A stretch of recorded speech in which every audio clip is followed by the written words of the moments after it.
الرحيم. وعن بهز بن حكيم عن أبيه عن جده أنه سمع رسول الله صلى الله عليه وسلم يقول في قوله تعالى: كنتم خير أمة أخرجت للناس، قال: أنتم تتمون 70 أمة، أنتم خيرها وأكرمها على الله تعالى. رواه الترمذي وابن ماجة والدارمي. وقال الترمذي: هذا حديث حسن.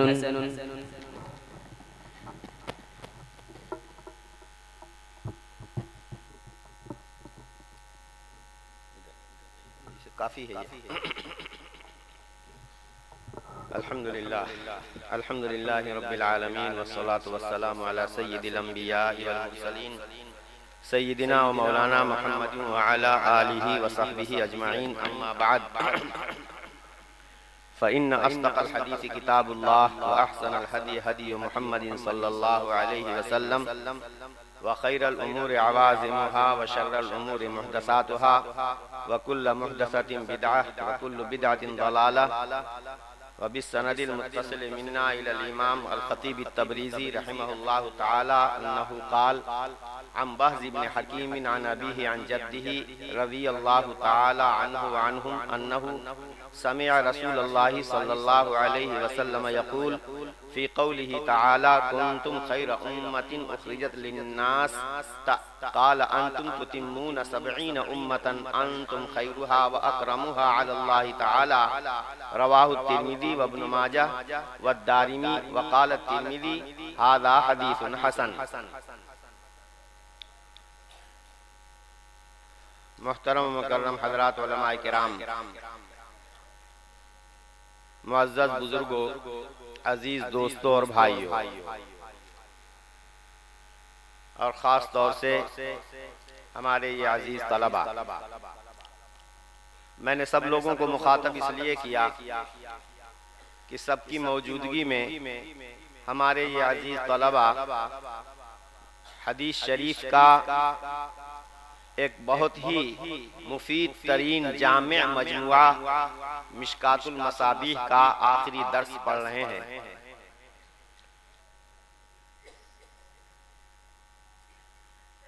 یہ باب ثواب هذه الامہ کی آخری حدیث ہے.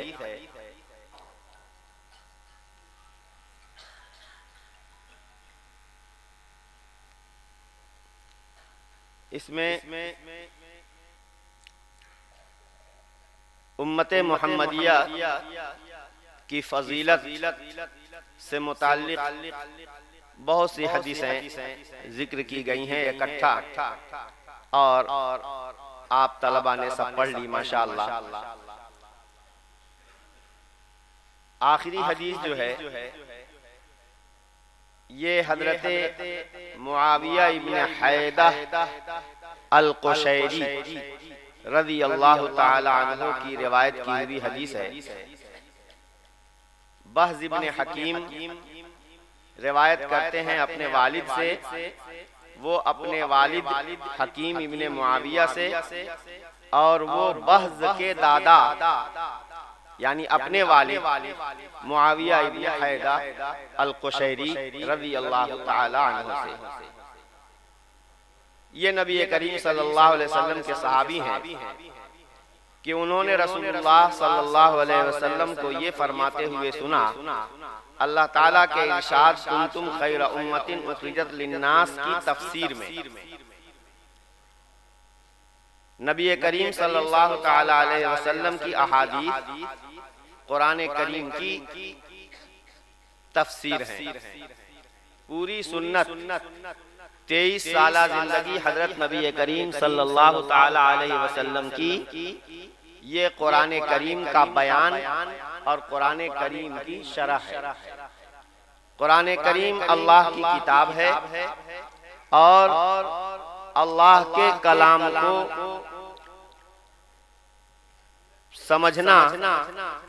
انسانوں کے بس کی بات نہیں جب تک کہ اللہ تعالیٰ کی طرف سے ہی اس کے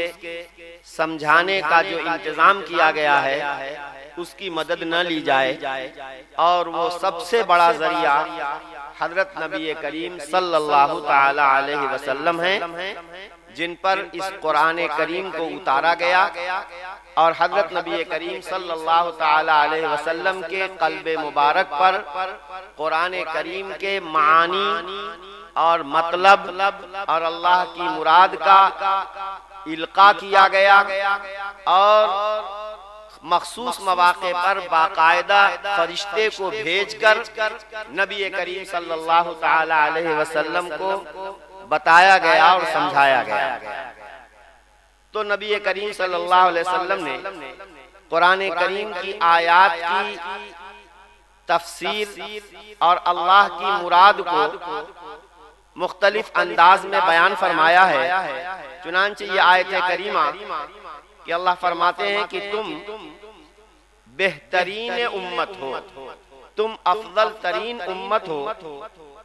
جو لوگوں کے فائدے کے لیے برپا کی گئی ہے۔ امت محمدیہ کی یہ فضیلت اللہ تعالیٰ فرما رہے ہیں کہ تم بہترین امت ہو، لوگوں کے فائدے کے لیے تم کو پیدا کیا گیا ہے۔ چنانچہ آگے اس کی مزید وضاحت کے طور پر اللہ فرماتے ہیں تَأْمُرُونَ بِالْمَعْرُوفِ وَتَنْهَوْنَ عَنِ الْمُنْكَرِ، تم لوگوں کو نیکیوں کا حکم دیتے ہو اور برائیوں سے روکتے ہو، اور خود اللہ پر ایمان رکھتے ہو۔ دیکھیے، امر بالمعروف اور نہی عن المنکر آسان کام نہیں ہے۔ آدمی جب دوسروں کو اچھائی کا حکم دے گا، برائیوں سے روکے گا، تو سامنے والوں کی طرف سے اس کا رد عمل آئے گا، اس کے نقصانات بھی سامنے آئیں گے۔ تو تم ایسی امت ہو کہ تمہارا ایمان کامل اللہ پر ہے، اللہ کی قدرت کاملہ پر تم یقین رکھتے ہو، یہ یقین رکھتے ہو کہ نافع اور ضار صرف اللہ تعالی ہے، نفع پہنچانے والی ذات بھی اللہ تعالی ہی کی ہے، نقصان پہنچانے والی ذات بھی اللہ تعالی ہی کی ہے۔ زید، عمر، بکر مخلوقات میں سے کسی کی مجال نہیں ہے کہ وہ ہمیں کوئی نفع پہنچا دے یا ہمیں کوئی نقصان پہنچا دے، الا ان یشاء اللہ، مگر یہ کہ اللہ چاہے۔ اللہ کے حکم ہی سے کوئی مخلوق ہمیں نفع پہنچاتی ہے، اور اللہ کے حکم ہی سے کسی مخلوق کی طرف سے ہم کو نقصان پہنچتا ہے، ضرر پہنچتا ہے۔ اگر اللہ تعالی نہ چاہیں تو کسی کے بس کی بات نہیں ہے کہ وہ ہمیں کوئی نفع پہنچا دے یا ہمیں کوئی نقصان پہنچا دے۔ اس لیے جب تمہارا یقین ہے اس بات پر تو تم حق بات کہنے میں چوکو گے نہیں، حق بات بولنے میں کسی کا ڈر تم کو روکے گا نہیں، حق بات بولنے کے سلسلے میں کوئی لالچ تم کو منع نہیں کرے گی۔ تم اللہ پر ایمان کامل رکھتے ہو، نتیجہ یہ ہے، جس کا مطلب یہ ہے کہ تم امر بالمعروف اور نہی عن المنکر اللہ کے لیے اللہ کی دی ہوئی طاقت پر بھروسہ کر کے اللہ ہی کے لیے کرتے ہو، جس میں کسی مخلوق کو ناراضی کرنا پیش نظر ہو اور نہ ہی کسی مخلوق کی ناراضگی کی تمہیں کوئی پرواہ ہو۔ اس آیت کریمہ کی وضاحت کرتے ہوئے حضرت نبی کریم صلی اللہ علیہ وسلم نے کہ تم بہترین امت ہو کا مطلب یہ ہے کہ انتم خیرہا، فرمایا انتم تتمون 70 امتاً، تم 70 امتیں مکمل کرو گے، یعنی جتنی امتیں اب تک مبعوث ہوئیں۔ ویسے تو اللہ کے نبی بہت آئے، لاکھوں کی تعداد میں آئے، لیکن بڑے بڑے اولو العزم انبیاء جو صاحب شریعت تھے وہ چند ہی تھے جن کی امتیں تھیں، جن کی امتوں نے اپنے نبیوں کی بات مانی۔ بہت سے انبیاء تو ایسے تھے کہ ان کی امتوں نے، ان کی قوموں نے ان کو جھٹلایا، انہیں تکلیفیں دیں، انہیں ستایا، اور وہ محنت کر کے چلے گئے اور کوئی بھی آدمی ایمان لانے کے لیے تیار نہیں ہوا۔ تو نبی کریم صلی اللہ علیہ وسلم یہ فرماتے ہیں کہ جتنے انبیاء مبعوث ہوئے اور ان کی امتیں ہوئیں، وہ اہم امتوں میں ایک تم ہو کہ 70ویں امت ہو، تم پر 70 کا عدد مکمل ہو جائے گا۔ اب یہ 70 کا عدد جو بیان کیا گیا ہے تو اس پر ہم سب کو اشکال ہوتا ہے کہ امتیں، انبیاء تو بہت آئے، امتیں بھی بہت تھیں، 70 ہی کی تعداد میں نہیں بلکہ اس سے بھی کہیں زیادہ۔ تو حضرات محدثین شارحین اس کا جواب یہی دیتے ہیں کہ اہم بڑی امتیں مراد ہیں، اہم اور بڑی امتیں مراد ہیں۔ اور ایک مطلب یہ بیان کیا جاتا ہے کہ یہ 70 کا عدد مقصود نہیں ہے، بلکہ 70 کا لفظ بولا جاتا ہے کثرت کو بتانے کے لیے۔ جیسے قرآن کریم میں اللہ تبارک و تعالیٰ فرماتے ہیں ان تستغفر لهم 70 مرۃ لن یغفر اللہ لهم، ان منافقین کے لیے آپ مغفرت نہ کریں، مغفرت کی دعا نہ کریں، اگر آپ 70 بار بھی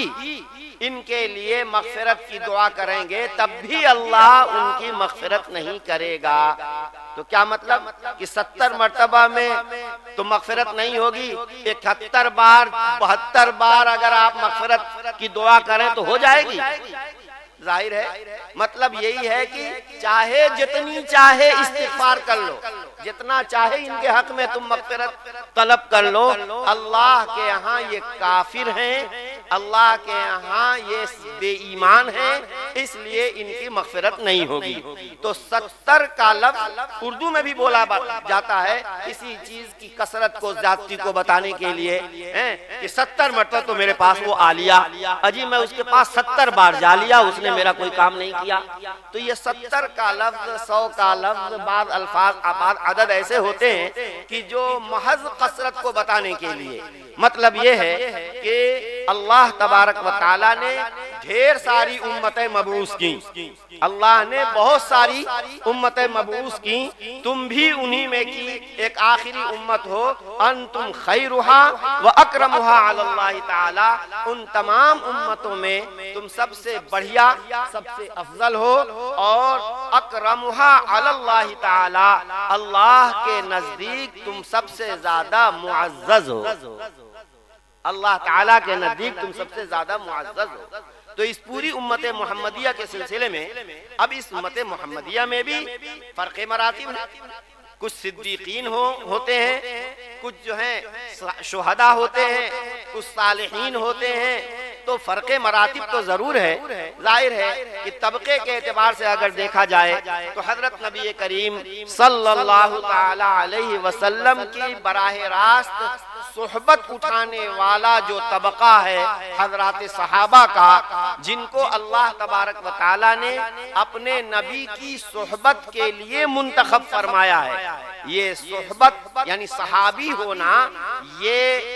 خدا داد فضیلت ہے، یہ اللہ تعالیٰ نے انہی کے حصے میں رکھی تھی۔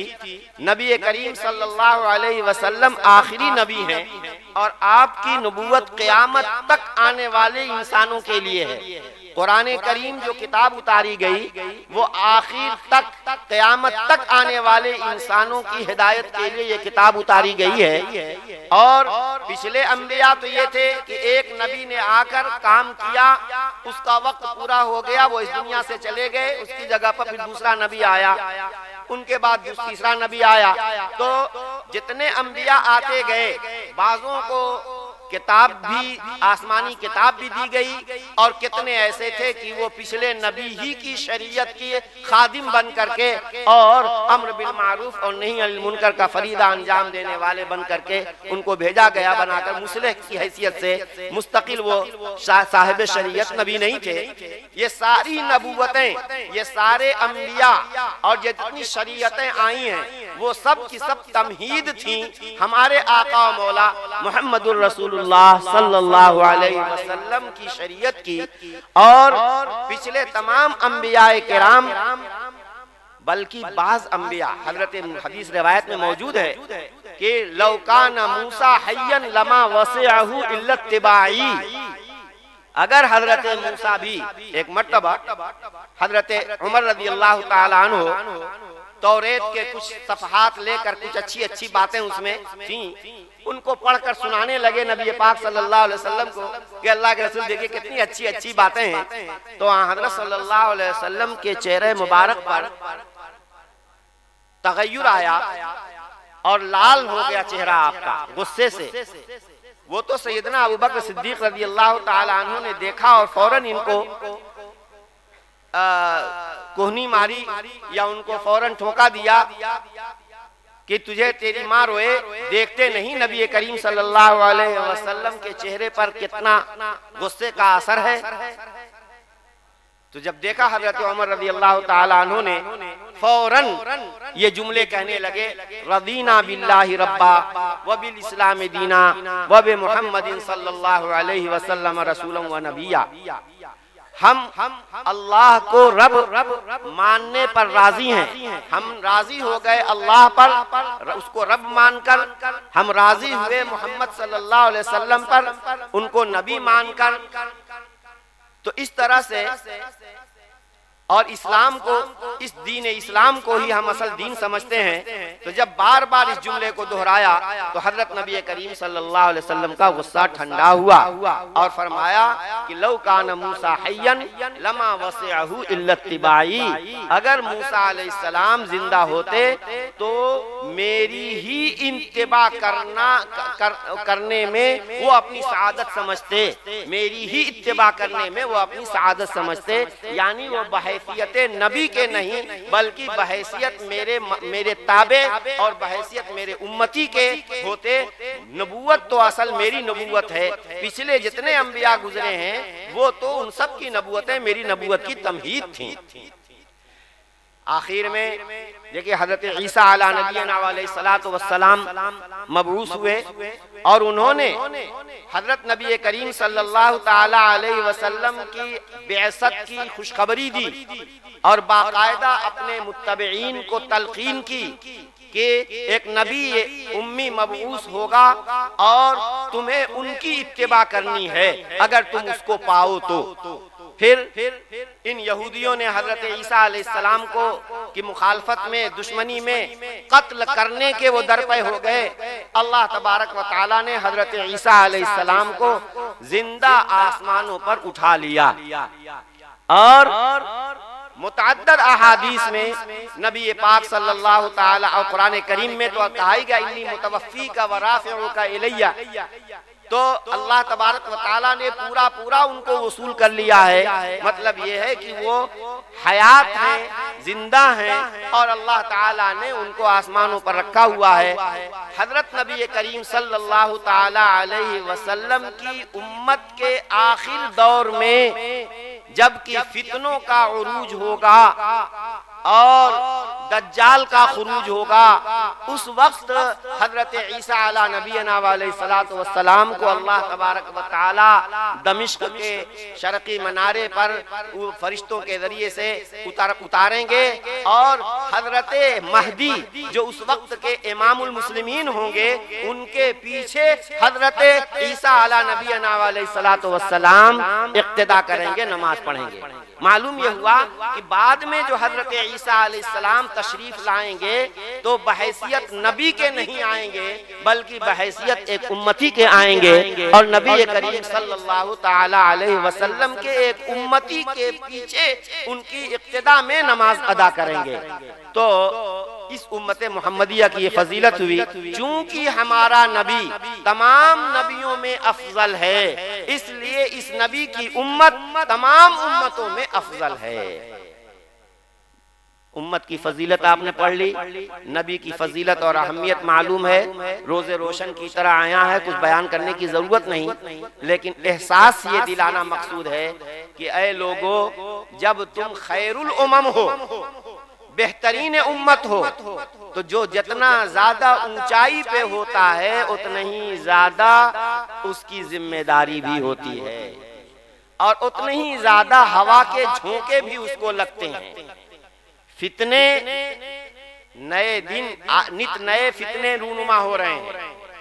دین اور عقیدے سے متعلق فتنے، جان و مال سے متعلق فتنے، سیاست سے متعلق فتنے، معاشیات سے متعلق فتنے، ایسے نئے نئے فتنے آ رہے ہیں اور آتے رہیں گے۔ چنانچہ یہ جو باب آپ نے پڑھا ہے آخر میں یہ کتاب الفتن ہی آپ نے پڑھا ہے، اور متعدد فتنوں کا ذکر ہے۔ کچھ فتنے تو وہ ہیں جو دین، امانت، دیانت اور اخلاقیات کے تعلق سے تغیرات، تبدیلیاں کیا کچھ واقع ہوں گی ان کے متعلق ہیں، اور کچھ فتنے تکوینی اعتبار سے رونما ہوں گے، زلزلے، سیلاب، بارشیں اور طرح طرح کے گویا زمین و آسمان کے اندر ایسے تغیرات ہوں گے کہ جس پر ہلاکتیں زیادہ سے زیادہ ہوں گی، اور اتنی ہلاکتیں ہوں گی کہ قرب قیامت سے پہلے، قیامت کے قریب بہت سی ہلاکتیں ہوں گی، اور ہلاکتوں کے بعد پھر اللہ تبارک و تعالی فتح و غلبہ، نصرت عطا فرمائیں گے، اور ان سب حالات کے بعد پھر کچھ ایسے حالات آئیں گے کہ اہل ایمان دنیا سے بالکل ختم ہو جائیں گے، اور روئے زمین پر ایک بھی ایمان والا، اللہ اللہ کہنے والا جب نہیں رہے گا تب قیامت قائم ہوگی۔ شرار خلق پر، اللہ کی جو بدترین مخلوق ہے باغی، ایسے لوگوں پر قیامت قائم ہوگی۔ ایک بھی موحد اور اللہ کہنے والا روئے زمین پر جب تک رہے گا قیامت قائم نہیں ہوگی۔ اس لیے میرے بھائیوں اور دوستوں، ہمیں تو یہ نہیں پتا ہے کہ وہ وقت کب آئے گا، لیکن ہم اس بات کے مکلف ضرور ہیں کہ اپنی بساط بھر، اپنی اوقات بھر ہم امت محمدیہ یعنی افضل ترین امت ہے، ہماری جو ذمہ داری ہے کہ امر بالمعروف اور نہی عن المنکر کریں۔ اللہ نے ہمیں جو علم دیا ہے یہ علم اللہ کے بندوں کی امانت ہے۔ بچوں، خاص طور سے تم مخاطب ہو، تم نے مشکات شریف پڑھی ہے۔ یہ مشکات شریف معمولی کتاب نہیں ہے، حدیث کی تمام جو بڑی بڑی کتابیں ہیں، 20 کتابیں حدیث کی جو مجموعے ہیں، ان کو نچوڑ کر کے آپ کے مصنف نے سلیقے سے مرتب کیا ہے۔ تو یہ تمام ذخیرہ کتب حدیث کا نچوڑ ہے۔ یہ کیا ہے؟ تمام ذخیرہ کتب حدیث کا نچوڑ ہے۔ حدیث جو پڑھنی تھی وہ تم نے اب پڑھ لی، اب جب تم دورہ پڑھو گے نا تو وہ تو دوڑ بھاگ کا زمانہ ہوگا، سمجھا آپ نے؟ بخاری کی کچھ حدیثیں تو تفصیل سے بیان پڑھا دی جائیں گی، باقی دوڑا کر کے بھگا کر کے پڑھائی جائیں گی۔ مسلم شریف کی کچھ حدیثیں سمجھا کے پڑھائی جائیں گی، باقی بھگا کے پڑھائی جائیں گی۔ کچھ کتابیں ایسی ہوں گی کہ ان کی حدیثوں کے بہت سی حدیثوں کے پڑھنے کی نوبت ہی نہیں آئے گی، منتخب ابواب اس کے پڑھا دیے جائیں گے، اور اس کے بعد جو ہے پھر باقی کے بارے میں کہا بھائی اب وقت نہیں رہا۔ تو جو حدیث پڑھنی تھی وہ آپ نے پڑھ لی، اب تفصیل سے جلد اول ایک استاذ کے پاس پڑھی، جلد ثانی دوسرے استاذ کے پاس آپ نے پڑھی، اور یہ تمام وہ حدیثیں ہیں کہ جو یعنی بہت ہی کام کی ہیں۔ اسی وجہ سے ہمارے اساتذہ اور ہمارے اساتذہ کے اساتذہ اپنے طلباء کو جو نصیحت کیا کرتے تھے وہ یہ کیا کرتے تھے کہ بیٹے دیکھو، جیسے قرآن پاک کی تم تلاوت پابندی سے کرو گے، قرآن پاک کی تلاوت مت چھوڑنا، اسی طرح سے حدیث میں مشکات شریف کی 1 صفحہ 2 صفحہ روز تلاوت کر لیا کرنا۔ مشکات شریف کی حدیثیں بہت ایسی جامع حدیثیں ہیں کہ ہر مضمون سے متعلق حدیثیں ہیں، اور اس کو جب تم چاہے حدیث پڑھانے کا موقع نہ ملے، تم حفظ پڑھاؤ، نحو صرف پڑھاؤ، فقہ پڑھاؤ، دوسری جو بھی کتابیں اللہ تم کو پڑھانے کی توفیق دے پڑھاتے رہنا، لیکن معمول یہ بنا لو کہ 2 صفحہ 1 صفحہ 3 صفحہ جتنا اللہ توفیق دے پابندی سے مشکات شریف کی حدیثوں کی تلاوت کرتے رہنا۔ تو اس کا فائدہ یہ ہوگا کہ جب تمہیں امر بالمعروف، لوگوں کو نصیحت کرنے کا جب موقع آئے گا تو حدیثیں تمہارے زبان پر رہیں گی، اور ایک حدیث پڑھو گے اس کی مختصر سی وضاحت کر دو گے، بات سمجھ میں آ جائے گی۔ ورنہ بہت دفعہ ایسا ہوتا ہے کہ آدمی کو بیان کرنا ہوتا ہے اور مضمون ہی نہیں ملتا کہ میں کیا بیان کروں۔ اس لیے مضمون اگر تم چاہتے ہو کہ تمہاری زبان پر دین کی بات کہنے کے لیے ہر وقت مستحضر رہے تو مشکات شریف کا کچھ حصہ روزانہ 1 صفحہ 2 صفحہ اس کی تلاوت کرنے کا، دیکھنے کا، نظر سے گزارنے کا معمول بنائے رہو گے تو اس کا فائدہ یہ ہوگا کہ بوقت ضرورت کام آئیں گی یہ حدیثیں، خود بھی عمل کرنے کا جذبہ بیدار ہوگا اور دوسروں کو بھی عمل کرنے کی تلقین کرو گے، تمہارے علم میں برکت ہوگی اور اس سے اللہ کے نبی صلی اللہ علیہ وسلم کی روحانیت بھی تمہاری طرف متوجہ ہوگی۔ امام ترمذی اب یہی حدیث دیکھو نا کہ ترمذی میں بھی ہے، ابن ماجہ میں بھی ہے، دارمی میں بھی ہے، ان کتابوں کا حوالہ دے دیا۔ ہر حدیث کے بعد آپ نے حوالہ بھی پڑھا ہے۔ امام ترمذی رحمۃ اللہ علیہ کہتے ہیں ھذا حدیث حسن، یہ حدیث حسن ہے۔ بچوں میں تفصیل نہیں کروں گا، جب تم ترمذی شریف پڑھو گے تو بتایا جائے گا کہ حسن جو ہے امام ترمذی رحمۃ اللہ علیہ کی ایک خاص اصطلاح ہے، جس میں 3 باتیں پائی جائیں کہ صاحب اس کی سند میں کوئی ایسا راوی اتنا گیا گزرا نہ ہو کہ جس پر تہمت کذب کی آتی ہو، اسی طرح اس کے وہ حدیث شاذ نہ ہو کا مطلب دلیل قوی کے خلاف نہ ہو، اور تیسری بات یہ ہے کہ 1 سے زیادہ سند سے وہ حدیث روایت کی گئی ہو۔ چنانچہ تمہاری یہ جو حدیث ہے نا، حضرت ابو سعید خدری رضی اللہ عنہ سے بھی یہ مضمون منقول ہے اور ایک اور صحابی سے بھی یہ منقول ہے، تو رویہ نحوہ من غیر وجہ، اس جیسا مضمون حضرت بہز بن حکیم عن ابی عن جدی معاویہ بن حیدہ کے علاوہ حضرت ابو سعید خدری رضی اللہ تعالیٰ عنہ اور ایک اور صحابی سے بھی یہ مضمون منقول ہے، تو اس لیے امام ترمذی رحمۃ اللہ علیہ نے فرمایا کہ یہ حدیث حسن ہے۔ حسن ہونے کا مطلب یہ نہیں ہے کہ وہ صحیح سے کم درجے کی ہے، امام ترمذی کا حسن جو ہے وہ صحیح سے اونچا بھی ہو جاتا ہے، بعض دفعہ سند اس کی صحیح ہے اور 2-3 صحابہ سے اور منقول ہے، جب مجموعہ ملاؤ گے تو بہت مضبوط درجے کی یہ حدیث ہے، ایسا نہیں ہے کہ یہ صاحب صحیح سے کم درجے کی حدیث ہے۔ اس لیے میں تھوڑی سی میں نے تھوڑا سا اشارہ کر دیا ہے، باقی جب تم دورہ پڑھو گے نا تو دورہ پڑھنے سے پہلے ہماری کتاب ایک ہے حدیث اور فہم حدیث، اس میں تمہارے دورے کی تمام کتابوں کی خصوصیات اور ہر کتاب کا انداز اور ہر کتاب میں کیا کیا خاص باتیں ہیں وہ تفصیل سے اس کے اندر بیان کی گئی ہیں، تو ترمذی شریف اور اس کی اصطلاحات اور اس کے متعلق خاص باتیں وہ سب بھی اس کے اندر ہوں گی، تو وہ کتاب جب تم پڑھ کر کے اپنے استاد محترم کے سامنے جو بھی کتاب پڑھو گے تو انشاءاللہ بصیرت کے ساتھ پڑھو گے اور ان کی باتیں سمجھ میں آئیں گی۔ اللہ تم سب کو علم نافع عطا فرمائے۔